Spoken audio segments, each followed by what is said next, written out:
Rental is a 2020 horror thriller directed by Dave Franco and starring Dan Stevens, Alison Brie, Sheila Vand, and Jeremy Allen White. And this is Dave Franco's directorial debut. It's been getting a lot of traction recently, mainly because of this element. And surprisingly enough, looking online at what the general reception has been, it's actually quite negative, which took me by surprise. The interesting thing about the 2010s is that there's been this weird pressure on directorial debuts, especially of actors who start doing films. I remember Joseph Gordon-Levitt with Don John, Jordan Peele with Get Out. There's been a lot of really good feature debuts, but more often than not, the great ones, truly great ones, something like an Hereditary, they are the exception to the norm. Really great debuts come very rarely. And The Rental is not a great film. But it doesn't even try to be, and it doesn't want to be. And that's something that I hugely respect of Dave Franco. It is going for what some people would call elevated horror. The new trend of the 2010s with A24 and all those kinds of films. That, yeah, they're horror films, but they're not really horror films. And they're for people who don't like horror films, and they can feel smart and clever because, well, it isn't real, even though there's violence and cults and aliens and monsters, it's not really a horror film. There's deeper themes at stake, there's prestige actors in those films. I call bullshit on that, and not bullshit on the films themselves, but more on the type of films that, like, just, you can enjoy both types of horror. I enjoy both kinds. I enjoy the schlocky shit, I enjoy the more pulpy ones, and I enjoy the ones that try to be something more than just a horror film.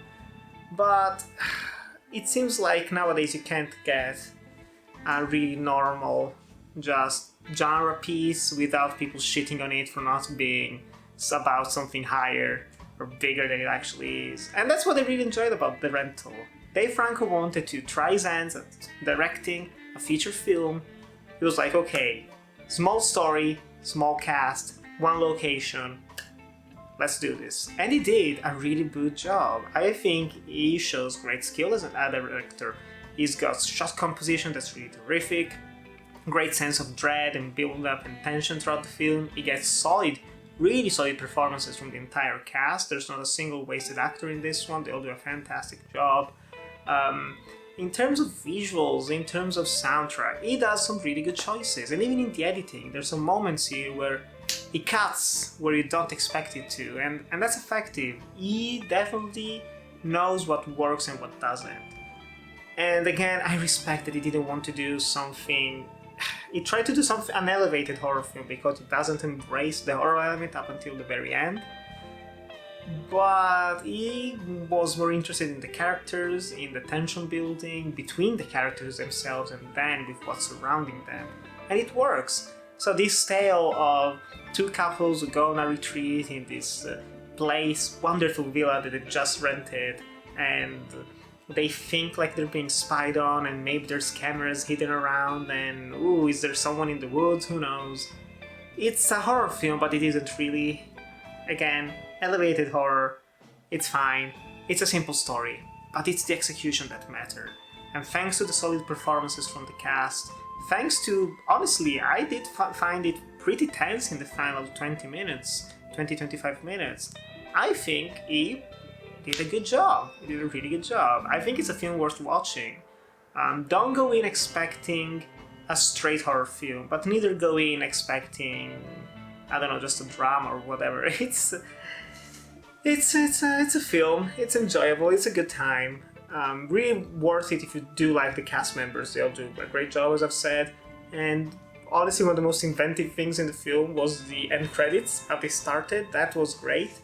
And I'm thankful that this does not end with some end of the world scenario, or there's a bigger cult behind it all, or there's aliens actually, or government conspiracies or whatever. Since it seems like a lot of those films cannot be self-contained, they cannot be just about this one scenario and that's it. They always feel the need to have, like, yo, this terrific twist behind them. This one kind of does, but it's so small, it makes sense in its own way, and it's chilling.